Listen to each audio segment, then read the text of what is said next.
श्री सूर्याष्टकम्। आदिदेव नमस्तुभ्यं प्रसीद मम भास्कर। दिवाकर नमस्तुभ्यं प्रभाकर नमोऽस्तुते। सप्ताश्वरथमारूढं प्रचण्डं कश्यपात्मजम्। श्वेतपद्मधरं देवं तं सूर्यं प्रणमाम्यहम्। लोहितं रथमारूढं सर्वलोकपितामहं। महापापहरं देवं तं सूर्यं प्रणमाम्यहम्। त्रैगुण्यं च महासूरं ब्रह्मविष्णुमहेश्वरं। महापापहरं देवं तं सूर्यं प्रणमाम्यहम्। ब्रह्मितं तेजसां पुञ्जं वायुमाकाशमेव च प्रभुं च सर्वलोकानां तं सूर्यं प्रणमाम्यहम्। बन्धूकपुष्पसङ्काशं हारकुण्डलभूषितम् एकचक्रधरं देवं तं सूर्यं प्रणमाम्यहम्।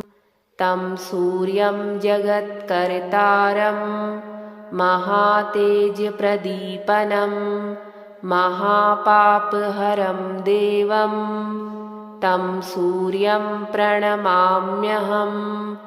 तं सूर्यं जगतां नाथं ज्ञानविज्ञानमोक्षदं महापापहरं देवं तं सूर्यं प्रणमाम्यहम्। सूर्याष्टकं पठे नित्यं ग्रहपीडाप्रणाशनम्। अपुत्रो लभते पुत्रं दरिद्रो धनवान् भवेत्। आमिषं मधुपानं च यः करोति रविर्दिने 7 जन्म भवेद्रोगी जन्म जन्म दरिद्रता।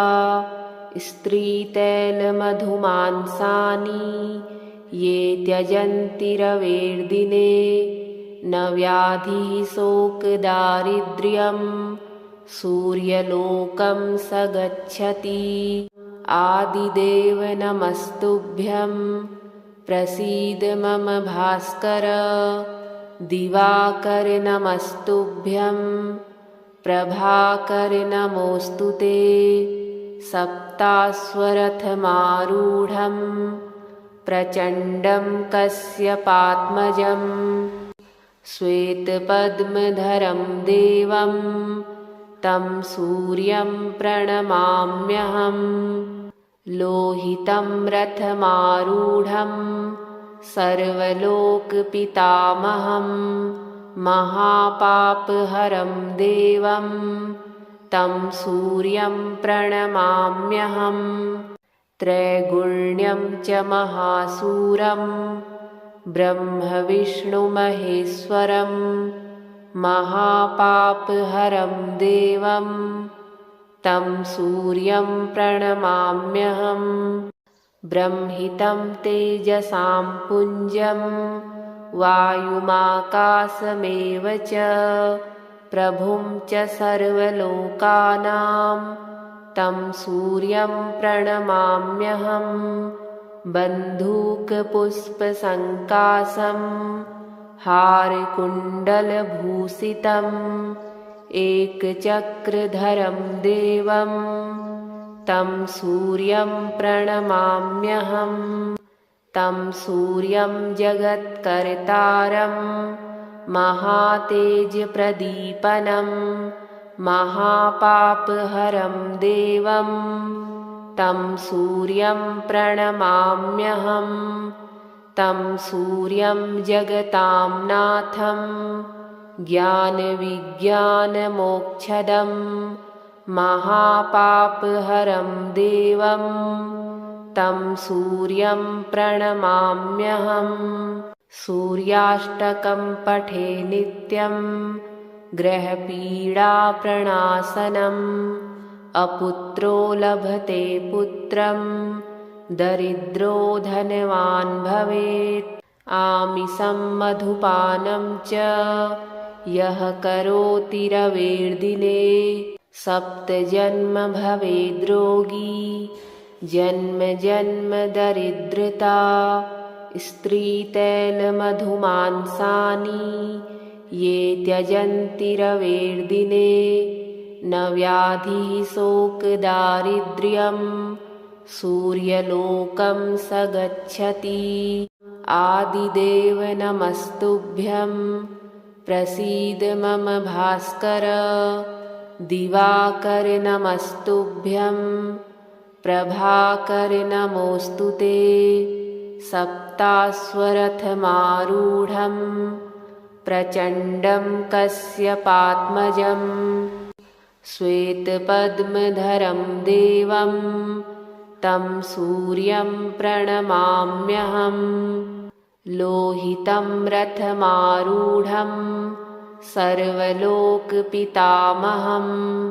महापापहरं देवं तं सूर्यं प्रणमाम्यहम् त्रैगुण्यं च महासूरं ब्रह्मविष्णुमहेश्वरं महापापहरं देवं तं सूर्यं प्रणमाम्यहम् ब्रह्मितं तेजसां पुञ्जं वायुमाकाशमेव च प्रभुं च सर्वलोकानां तं सूर्यं प्रणमाम्यहम् बन्धूकपुष्पसङ्काशं हारकुण्डलभूषितम् एकचक्रधरं देवं तं सूर्यं प्रणमाम्यहम् तं सूर्यं जगत्कर्तारं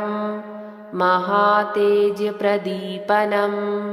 महापापहरं देवं तं सूर्यं प्रणमाम्यहम् तं सूर्यं जगतां नाथं ज्ञानविज्ञानमोक्षदं महापापहरं देवं तं सूर्यं प्रणमाम्यहम् सूर्याष्टकं पठे नित्यं ग्रहपीडाप्रणाशनम् अपुत्रो लभते पुत्रं दरिद्रो धनवान् भवेत् आमिषं मधुपानं च यः करोति रवेर्दिने सप्तजन्म भवेद्रोगी जन्म जन्म दरिद्रता स्त्रीतैलमधुमांसानि ये त्यजन्ति रवेर्दिने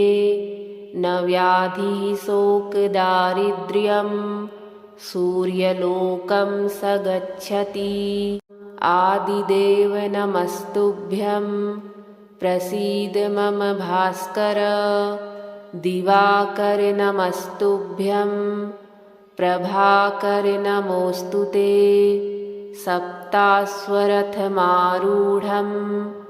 प्रचण्डं कश्यपात्मजं श्वेतपद्मधरं देवं तं सूर्यं प्रणमाम्यहम् लोहितं रथमारूढं सर्वलोकपितामहं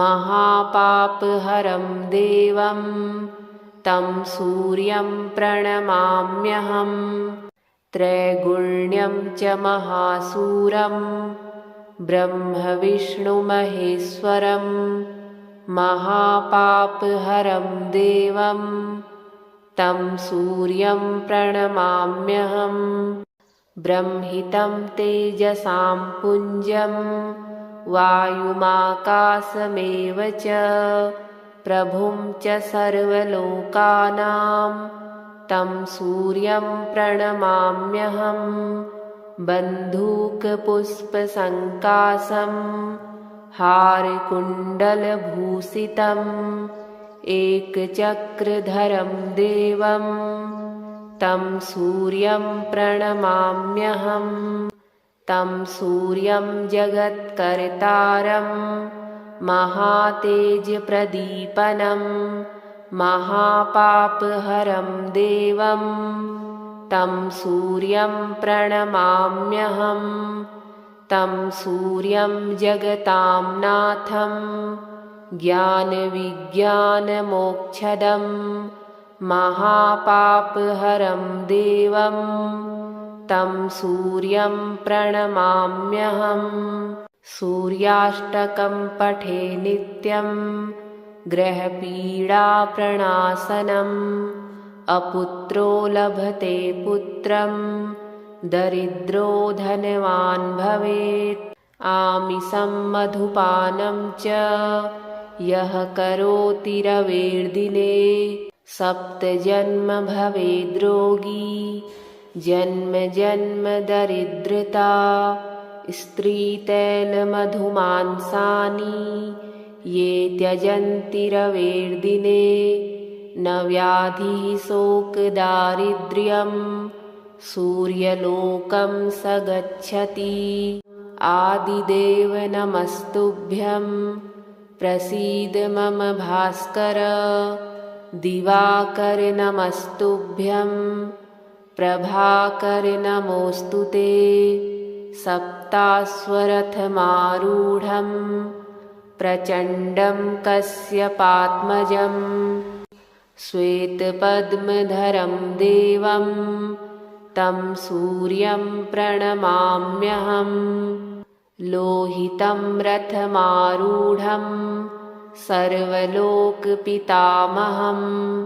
महापापहरं देवं तं सूर्यं प्रणमाम्यहं त्रैगुण्यं च महासूरं ब्रह्मविष्णुमहेश्वरं महापापहरं देवं तं सूर्यं प्रणमाम्यहं ब्रह्मितं तेजसां पुञ्जं वायुमाकाशमेव च प्रभुं च सर्वलोकानां तं सूर्यं प्रणमाम्यहं बन्धूकपुष्पसङ्काशं हारकुण्डलभूषितम् एकचक्रधरं देवं तं सूर्यं प्रणमाम्यहं तं सूर्यं जगत्कर्तारं महातेजप्रदीपनं महापापहरं देवं तं सूर्यं प्रणमाम्यहं तं सूर्यं जगतां नाथं ज्ञानविज्ञानमोक्षदं महापापहरं देवं तं सूर्यं प्रणमाम्यहं सूर्याष्टकं पठे नित्यं ग्रहपीडाप्रणाशनम् अपुत्रो लभते पुत्रं दरिद्रो धनवान् भवेत् आमिषं मधुपानं च यः करोति रवेर्दिने सप्तजन्म भवेद्रोगी जन्म जन्म दरिद्रता स्त्रीतैलमधुमांसानि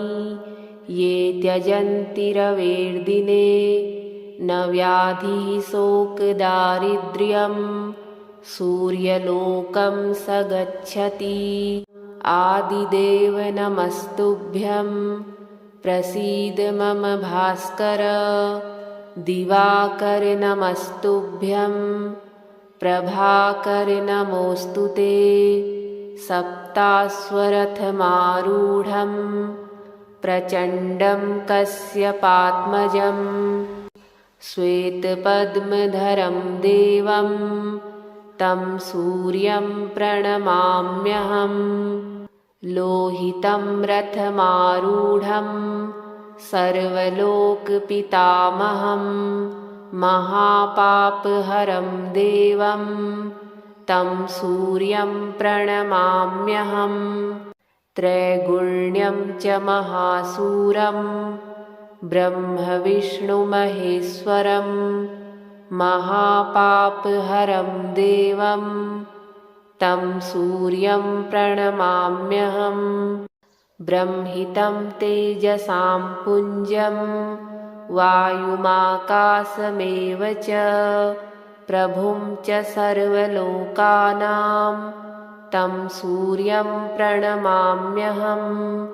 बन्धूकपुष्पसङ्काशं हारकुण्डलभूषितम् एकचक्रधरं देवं तं सूर्यं प्रणमाम्यहं। तं सूर्यं जगत्कर्तारं महातेजप्रदीपनं महापापहरं देवं तं सूर्यं प्रणमाम्यहं। तं सूर्यं जगतां नाथं ज्ञानविज्ञानमोक्षदं महापापहरं देवं तं सूर्यं प्रणमाम्यहं। सूर्याष्टकं पठे नित्यं ग्रहपीडाप्रणाशनम् अपुत्रो लभते पुत्रं दरिद्रो धनवान् भवेत्। आमिषं मधुपानं च यः करोति रवेर्दिने सप्तजन्म भवेद्रोगी जन्म जन्म दरिद्रता। स्त्रीतैलमधुमांसानि ये त्यजन्ति रवेर्दिने न व्याधिः शोकदारिद्र्यं सूर्यलोकं स गच्छति। आदिदेव नमस्तुभ्यं प्रसीद मम भास्कर। दिवाकर नमस्तुभ्यं प्रभाकर नमोऽस्तु ते। सप्ताश्वरथमारूढं प्रचण्डं कश्यपात्मजं श्वेतपद्मधरं देवं तं सूर्यं प्रणमाम्यहं। लोहितं रथमारूढं सर्वलोकपितामहं महापापहरं देवं तं सूर्यं प्रणमाम्यहं। त्रैगुण्यं च महासूरं ब्रह्मविष्णुमहेश्वरं महापापहरं देवं तं सूर्यं प्रणमाम्यहं। ब्रह्मितं तेजसां पुञ्जं वायुमाकाशमेव च प्रभुं च सर्वलोकानां तं सूर्यं प्रणमाम्यहं। बन्धूकपुष्पसङ्काशं हारकुण्डलभूषितम् एकचक्रधरं देवं तं सूर्यं प्रणमाम्यहं। तं सूर्यं जगत्कर्तारं महातेजप्रदीपनं महापापहरं देवं तं सूर्यं प्रणमाम्यहं। तं सूर्यं जगतां नाथं ज्ञानविज्ञानमोक्षदं महापापहरं देवं तं सूर्यं प्रणमाम्यहं। सूर्याष्टकं पठे नित्यं ग्रहपीडाप्रणाशनम् अपुत्रो लभते पुत्रं दरिद्रो धनवान् भवेत्। आमिषं मधुपानं च यः करोति रवेर्दिने सप्तजन्म भवेद्रोगी जन्म जन्म दरिद्रता। स्त्रीतैलमधुमांसानि ये त्यजन्ति रवेर्दिने न व्याधिः शोकदारिद्र्यं सूर्यलोकं स गच्छति। आदिदेव नमस्तुभ्यं प्रसीद मम भास्कर। दिवाकर नमस्तुभ्यं प्रभाकर नमोऽस्तु ते सप्ताश्वरथमारूढं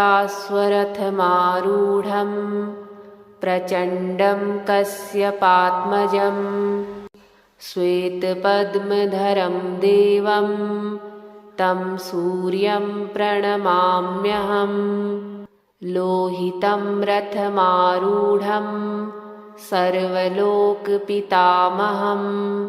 महापापहरं देवं तं सूर्यं प्रणमाम्यहम् त्रैगुण्यं च महासूरं ब्रह्मविष्णुमहेश्वरं महापापहरं देवं तं सूर्यं प्रणमाम्यहम् ब्रह्मितं तेजसां पुञ्जं वायुमाकाशमेव च प्रभुं च सर्वलोकानां तं सूर्यं प्रणमाम्यहम् बन्धूकपुष्पसङ्काशं हारकुण्डलभूषितम् एकचक्रधरं देवं तं सूर्यं प्रणमाम्यहम् तं सूर्यं जगत्कर्तारं महातेजप्रदीपनं महापापहरं देवं तं सूर्यं प्रणमाम्यहम् तं सूर्यं जगतां नाथं ज्ञानविज्ञानमोक्षदं महापापहरं देवं तं सूर्यं प्रणमाम्यहम् सूर्याष्टकं पठे नित्यं ग्रहपीडाप्रणाशनम्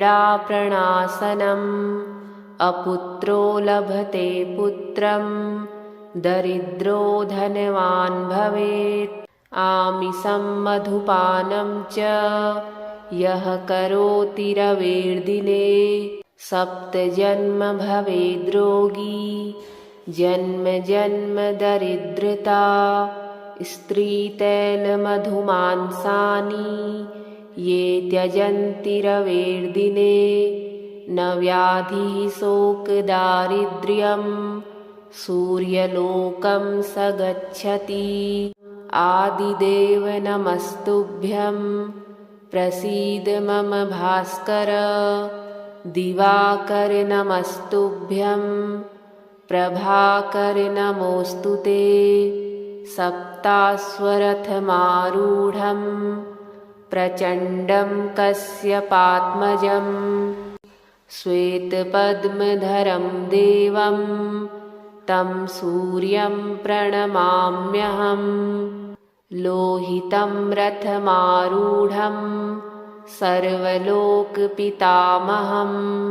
महापापहरं देवं तं सूर्यं प्रणमाम्यहम् त्रैगुण्यं च महासूरं ब्रह्मविष्णुमहेश्वरं महापापहरं देवं तं सूर्यं प्रणमाम्यहम् ब्रह्मितं तेजसां पुञ्जं वायुमाकाशमेव च प्रभुं च सर्वलोकानां तं सूर्यं प्रणमाम्यहम् बन्धूकपुष्पसङ्काशं हारकुण्डलभूषितम् एकचक्रधरं देवं तं सूर्यं प्रणमाम्यहम् तं सूर्यं जगत्कर्तारं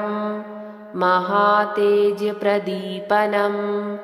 महापापहरं देवं तं सूर्यं प्रणमाम्यहम् तं सूर्यं जगतां नाथं ज्ञानविज्ञानमोक्षदं महापापहरं देवं तं सूर्यं प्रणमाम्यहम् सूर्याष्टकं पठे नित्यं ग्रहपीडाप्रणाशनम् अपुत्रो लभते पुत्रं दरिद्रो धनवान् भवेत्। आमिषं मधुपानं च यः करोति रवेर्दिने 7 जन्म भवेद्रोगी। जन्म जन्म दरिद्रता स्त्रीतैलमधुमांसानि ये त्यजन्ति रवेर्दिने न व्याधिः शोकदारिद्र्यं सूर्यलोकं स गच्छति। आदिदेव नमस्तुभ्यं प्रसीद मम भास्कर। दिवाकर नमस्तुभ्यं प्रभाकर नमोऽस्तु ते। सप्ताश्वरथमारूढं प्रचण्डं कश्यपात्मजं श्वेतपद्मधरं देवं तं सूर्यं प्रणमाम्यहम्। लोहितं रथमारूढं सर्वलोकपितामहं महापापहरं देवं तं सूर्यं प्रणमाम्यहम्।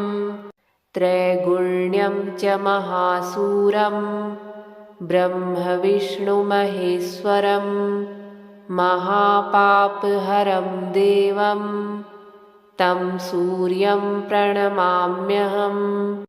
ब्रह्मितं तेजसां पुञ्जं वायुमाकाशमेव च प्रभुं च सर्वलोकानां तं सूर्यं प्रणमाम्यहम्। बन्धूकपुष्पसङ्काशं हारकुण्डलभूषितं एकचक्रधरं देवं तं सूर्यं प्रणमाम्यहम्। तं सूर्यं जगत्कर्तारं महातेजप्रदीपनं महापापहरं देवं तं सूर्यं प्रणमाम्यहम्। तं सूर्यं जगतां नाथं ज्ञानविज्ञानमोक्षदं महापापहरं देवं तं सूर्यं प्रणमाम्यहम्। सूर्याष्टकं पठे नित्यं ग्रहपीडाप्रणाशनम्। अपुत्रो लभते पुत्रं दरिद्रो धनवान् भवेत्। आमिषं मधुपानं च यः करोति रवेर्दिने 7 जन्म भवेद्रोगी। जन्म जन्म दरिद्रता स्त्रीतैलमधुमांसानि ये त्यजन्ति रवेर्दिने न व्याधिः शोकदारिद्र्यं सूर्यलोकं स गच्छति। आदिदेव नमस्तुभ्यं प्रसीद मम भास्कर। दिवाकर नमस्तुभ्यं प्रभाकर नमोऽस्तु ते। सप्ताश्वरथमारूढं प्रचण्डं कश्यपात्मजं श्वेतपद्मधरं देवं तं सूर्यं प्रणमाम्यहम्। लोहितं रथमारूढं सर्वलोकपितामहं महापापहरं देवं तं सूर्यं प्रणमाम्यहम्। त्रैगुण्यं च महासूरं ब्रह्मविष्णुमहेश्वरं महापापहरं देवं तं सूर्यं प्रणमाम्यहम्। ब्रह्मितं तेजसां पुञ्जं वायुमाकाशमेव च प्रभुं च सर्वलोकानां तं सूर्यं प्रणमाम्यहम्। बन्धूकपुष्पसङ्काशं हारकुण्डलभूषितं एकचक्रधरं देवं तं सूर्यं प्रणमाम्यहम्। तं सूर्यं जगत्कर्तारं महातेजप्रदीपनं महापापहरं देवं तं सूर्यं प्रणमाम्यहं तं सूर्यं जगतां नाथं ज्ञानविज्ञानमोक्षदं महापापहरं देवं तं सूर्यं प्रणमाम्यहम् सूर्याष्टकं पठे नित्यं ग्रहपीडाप्रणाशनम् अपुत्रो लभते पुत्रं दरिद्रो धनवान् भवेत् आमिषं मधुपानं च यः करोति रवेर्दिने सप्तजन्म भवेद्रोगी जन्म जन्म दरिद्रता स्त्रीतैलमधुमांसानि ये त्यजन्ति रवेर्दिने न व्याधिः शोकदारिद्र्यं सूर्यलोकं स गच्छति आदिदेव नमस्तुभ्यं प्रसीद मम भास्कर दिवाकर नमस्तुभ्यं प्रभाकर नमोऽस्तु ते सप्ताश्वरथमारूढं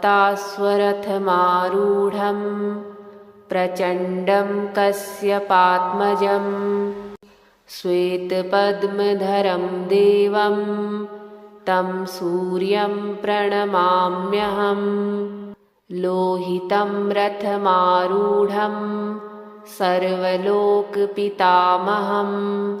महापापहरं देवं तं सूर्यं प्रणमाम्यहं त्रैगुण्यं च महासूरं ब्रह्मविष्णुमहेश्वरं महापापहरं देवं तं सूर्यं प्रणमाम्यहं ब्रह्मितं तेजसां पुञ्जं वायुमाकाशमेव च प्रभुं च सर्वलोकानां तं सूर्यं प्रणमाम्यहं बन्धूकपुष्पसङ्काशं हारकुण्डलभूषितम् एकचक्रधरं देवं तं सूर्यं प्रणमाम्यहं तं सूर्यं जगत्कर्तारं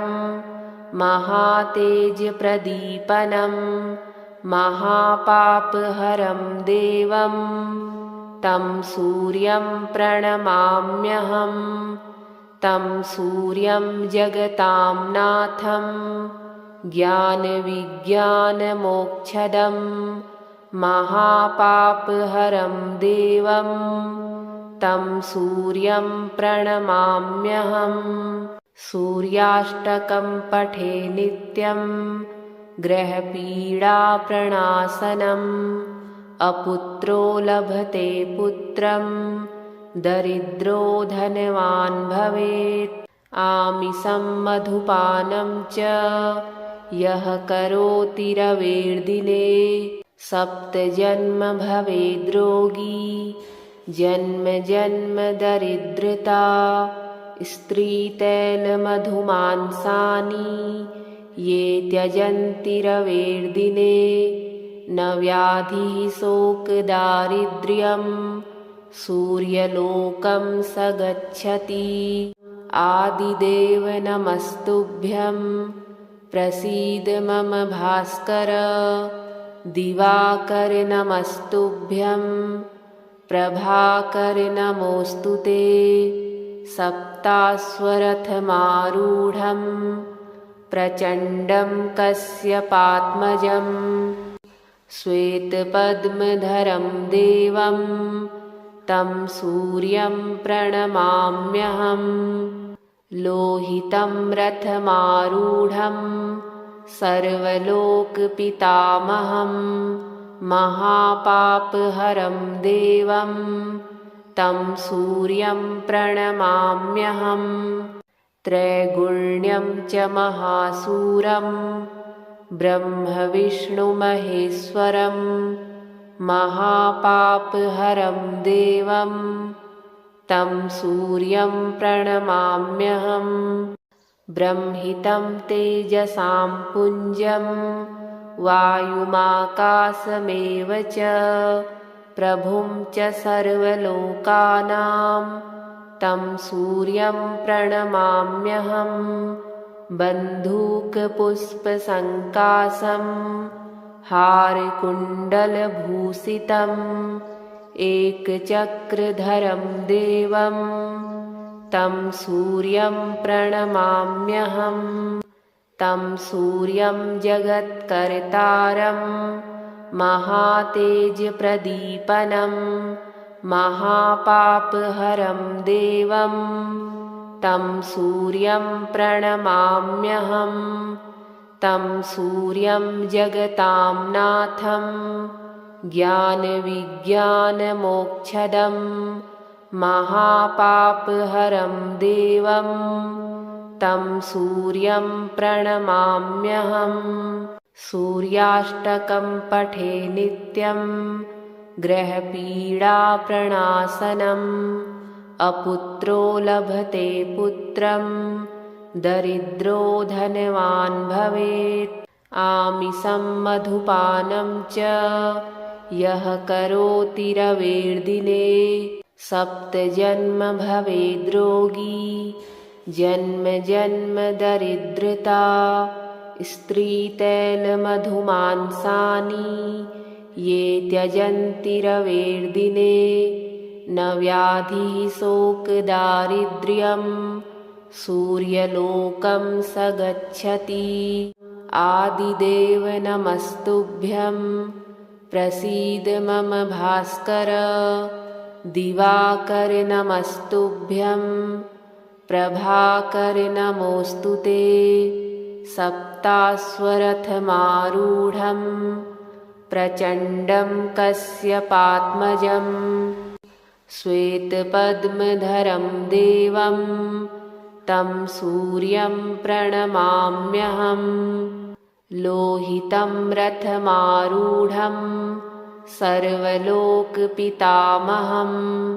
महापापहरं देवं तं सूर्यं प्रणमाम्यहम् त्रैगुण्यं च महासूरं ब्रह्मविष्णुमहेश्वरं महापापहरं देवं तं सूर्यं प्रणमाम्यहम् ब्रह्मितं तेजसां पुञ्जं वायुमाकाशमेव च प्रभुं च सर्वलोकानां तं सूर्यं प्रणमाम्यहम् बन्धूकपुष्पसङ्काशं हारकुण्डलभूषितम् एकचक्रधरं देवं तं सूर्यं प्रणमाम्यहम् तं सूर्यं जगत्कर्तारं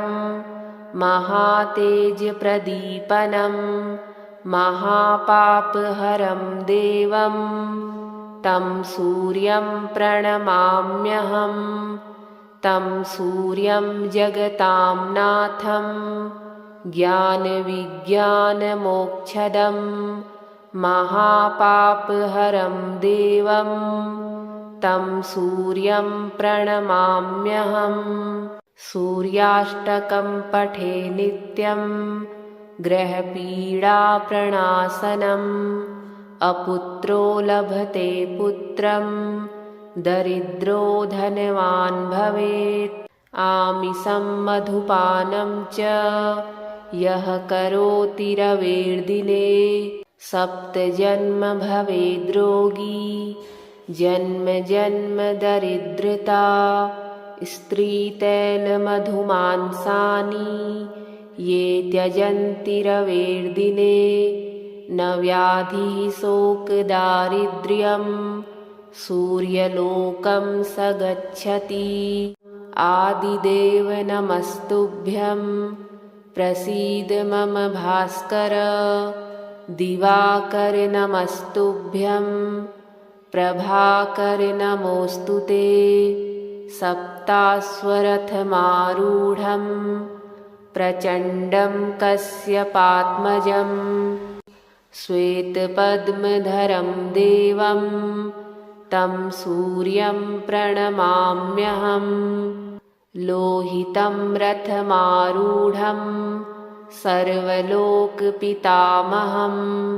महापापहरं देवं तं सूर्यं प्रणमाम्यहम् त्रैगुण्यं च महासूरं ब्रह्मविष्णुमहेश्वरं महापापहरं देवं तं सूर्यं प्रणमाम्यहम् ब्रह्मितं तेजसां पुञ्जं वायुमाकाशमेव च प्रभुं च सर्वलोकानां तं सूर्यं प्रणमाम्यहम् बन्धूकपुष्पसङ्काशं हारकुण्डलभूषितम् एकचक्रधरं देवं तं सूर्यं प्रणमाम्यहम् तं सूर्यं जगत्कर्तारं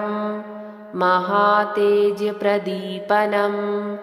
महापापहरं देवं तं सूर्यं प्रणमाम्यहम् तं सूर्यं जगतां नाथं ज्ञानविज्ञानमोक्षदं महापापहरं देवं तं सूर्यं प्रणमाम्यहम् सूर्याष्टकं पठे नित्यं ग्रहपीडाप्रणाशनम् अपुत्रो लभते पुत्रं दरिद्रो धनवान् भवेत् आमिषं मधुपानं च यः करोति रवेर्दिने सप्तजन्म भवेद्रोगी जन्म जन्म दरिद्रता स्त्रीतैलमधुमांसानि ये त्यजन्ति रवेर्दिने न व्याधिः शोकदारिद्र्यं सूर्यलोकं स गच्छति आदिदेव नमस्तुभ्यं प्रसीद मम भास्कर दिवाकर नमस्तुभ्यं प्रभाकर नमोऽस्तु ते सप्ताश्वरथमारूढं प्रचण्डं कश्यपात्मजं श्वेतपद्मधरं देवं तं सूर्यं प्रणमाम्यहम् लोहितं रथमारूढं सर्वलोकपितामहं महापापहरं देवं तं सूर्यं प्रणमाम्यहम् त्रैगुण्यं च महासूरं ब्रह्मविष्णुमहेश्वरं महापापहरं देवं तं सूर्यं प्रणमाम्यहम् ब्रह्मितं तेजसां पुञ्जं वायुमाकाशमेव च प्रभुं च सर्वलोकानां तं सूर्यं प्रणमाम्यहम् बन्धूकपुष्पसङ्काशं हारकुण्डलभूषितम् एकचक्रधरं देवं तं सूर्यं प्रणमाम्यहम् तं सूर्यं जगत्कर्तारं महातेजप्रदीपनं महापापहरं देवं तं सूर्यं प्रणमाम्यहम् तं सूर्यं जगतां नाथं ज्ञानविज्ञानमोक्षदं महापापहरं देवं तं सूर्यं प्रणमाम्यहम् सूर्याष्टकं पठे नित्यं ग्रहपीडाप्रणाशनम् अपुत्रो लभते पुत्रं दरिद्रो धनवान् भवेत् आमिषं मधुपानं च यः करोति रवेर्दिने सप्तजन्म भवेद्रोगी जन्म जन्म दरिद्रता स्त्रीतैलमधुमांसानि ये त्यजन्ति रवेर्दिने न व्याधिः शोकदारिद्र्यं सूर्यलोकं स गच्छति। आदिदेव नमस्तुभ्यं प्रसीद मम भास्कर दिवाकर नमस्तुभ्यं प्रभाकर नमोऽस्तु ते। सप्ताश्वरथमारूढं प्रचण्डं कश्यपात्मजं श्वेतपद्मधरं देवं तं सूर्यं प्रणमाम्यहम्। लोहितं रथमारूढं सर्वलोकपितामहं महापापहरं देवं तं सूर्यं प्रणमाम्यहम्। त्रैगुण्यं च महासूरं ब्रह्मविष्णुमहेश्वरं महापापहरं देवं तं सूर्यं प्रणमाम्यहम्। ब्रह्मितं तेजसां पुञ्जं वायुमाकाशमेव च प्रभुं च सर्वलोकानां तं सूर्यं प्रणमाम्यहम्। बन्धूकपुष्पसङ्काशं हारकुण्डलभूषितम् एकचक्रधरं देवं तं सूर्यं प्रणमाम्यहम्। तं सूर्यं जगत्कर्तारं महातेजप्रदीपनं महापापहरं देवं तं सूर्यं प्रणमाम्यहम्।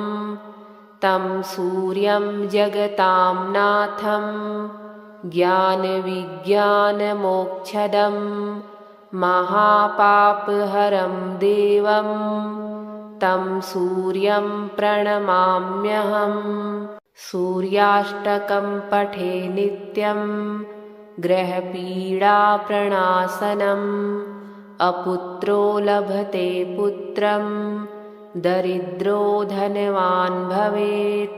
आमिषं मधुपानं च यः करोति रवेर्दिने सप्तजन्म भवेद्रोगी जन्म जन्म दरिद्रता स्त्रीतैलमधुमांसानि ये त्यजन्ति रवेर्दिने न व्याधिः शोकदारिद्र्यं सूर्यलोकं स गच्छति। आदिदेव नमस्तुभ्यं प्रसीद मम भास्कर दिवाकर नमस्तुभ्यं प्रभाकर नमोऽस्तु ते। सप्ताश्वरथमारूढं प्रचण्डं कश्यपात्मजं श्वेतपद्मधरं देवं तं सूर्यं प्रणमाम्यहम्। लोहितं रथमारूढं सर्वलोकपितामहं महापापहरं देवं तं सूर्यं प्रणमाम्यहम्।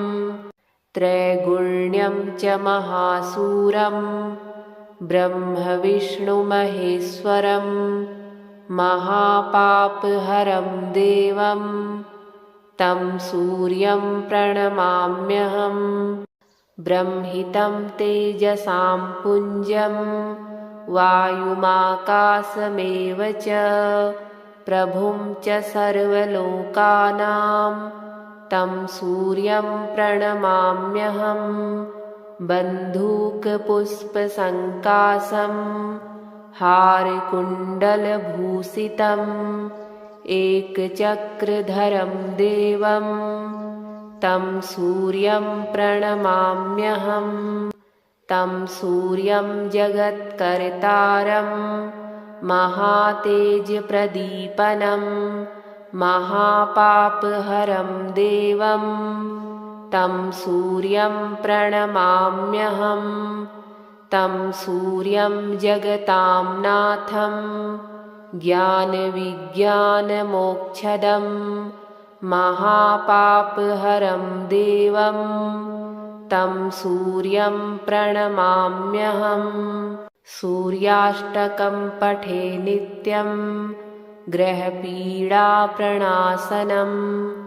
अपुत्रो लभते पुत्रं दरिद्रो धनवान् भवेत् आमिषं मधुपानं च यः करोति रवेर्दिने सप्तजन्म भवेद्रोगी जन्म जन्म दरिद्रता स्त्रीतैलमधुमांसानि ये त्यजन्ति रवेर्दिने न व्याधिः शोकदारिद्र्यं सूर्यलोकं स गच्छति आदिदेव नमस्तुभ्यं प्रसीद मम भास्कर दिवाकर नमस्तुभ्यं प्रभाकर नमोऽस्तु ते सप्ताश्वरथमारूढं प्रचण्डं कश्यपात्मजं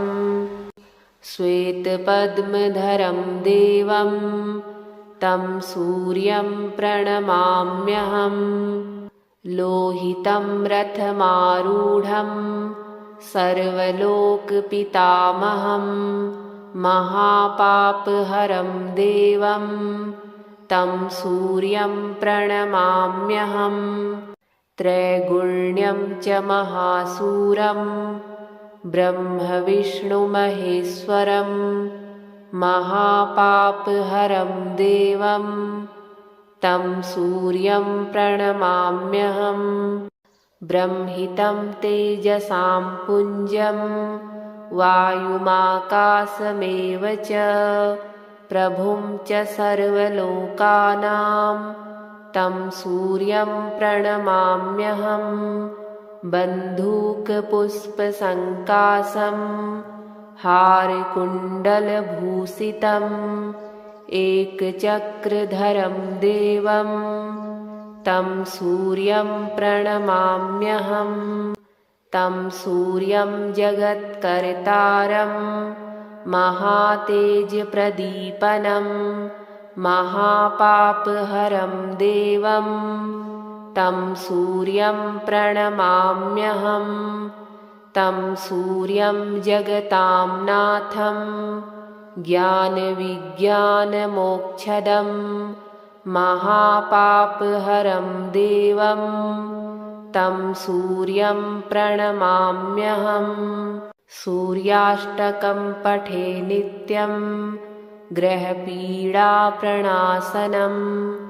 अपुत्रो लभते पुत्रं दरिद्रो धनवान् भवेत् आमिषं मधुपानं च यः करोति रवेर्दिने सप्तजन्म भवेद्रोगी जन्म जन्म दरिद्रता स्त्रीतैलमधुमांसानि ये त्यजन्ति रवेर्दिने न व्याधिः शोकदारिद्र्यं सूर्यलोकं स गच्छति आदिदेव नमस्तुभ्यं प्रसीद मम भास्कर दिवाकर नमस्तुभ्यं प्रभाकर नमोऽस्तु ते सप्ताश्वरथमारूढं प्रचण्डं कश्यपात्मजं श्वेतपद्मधरं देवं तं सूर्यं प्रणमाम्यहं लोहितं रथमारूढं सर्वलोकपितामहं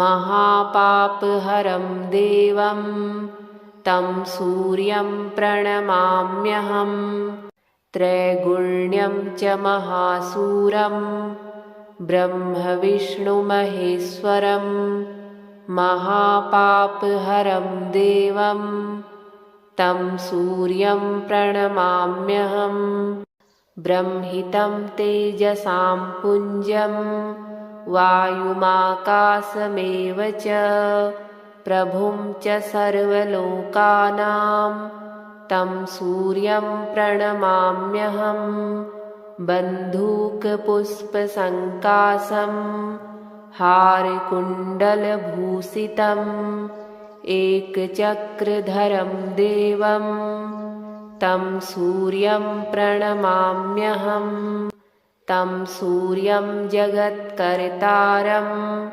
महातेजप्रदीपनं महापापहरं देवं तं सूर्यं प्रणमाम्यहं तं सूर्यं जगतां नाथं ज्ञानविज्ञानमोक्षदं महापापहरं देवं तं सूर्यं प्रणमाम्यहं सूर्याष्टकं पठे नित्यं ग्रहपीडाप्रणाशनम् अपुत्रो लभते पुत्रं दरिद्रो धनवान् भवेत् आमिषं मधुपानं च यः करोति रवेर्दिने सप्तजन्म भवेद्रोगी जन्म जन्म दरिद्रता स्त्रीतैलमधुमांसानि ये त्यजन्ति रवेर्दिने न व्याधिः शोकदारिद्र्यं सूर्यलोकं स गच्छति आदिदेव नमस्तुभ्यं प्रसीद मम भास्कर दिवाकर नमस्तुभ्यं प्रभाकर नमोऽस्तु ते सप्ताश्वरथमारूढं प्रचण्डं कश्यपात्मजं श्वेतपद्मधरं देवं तं सूर्यं प्रणमाम्यहं लोहितं रथमारूढं सर्वलोकपितामहं महापापहरं देवं तं सूर्यं प्रणमाम्यहं त्रैगुण्यं च महासूरं ब्रह्मविष्णुमहेश्वरं महापापहरं देवं तं सूर्यं प्रणमाम्यहं ब्रह्मितं तेजसां पुञ्जं वायुमाकाशमेव च प्रभुं च सर्वलोकानां तं सूर्यं प्रणमाम्यहं बन्धूकपुष्पसङ्काशं हारकुण्डलभूषितम् एकचक्रधरं देवं तं सूर्यं प्रणमाम्यहं तं सूर्यं जगत्कर्तारं महातेजप्रदीपनं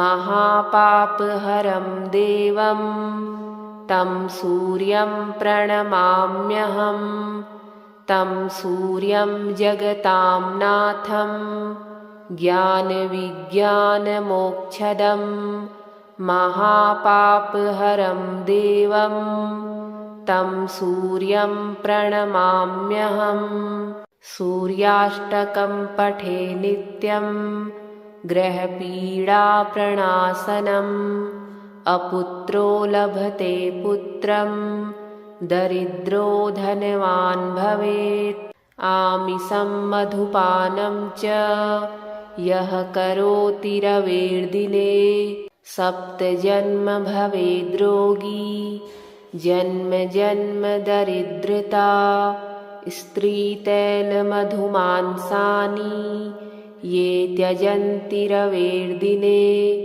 न व्याधिः शोकदारिद्र्यं सूर्यलोकं स गच्छति।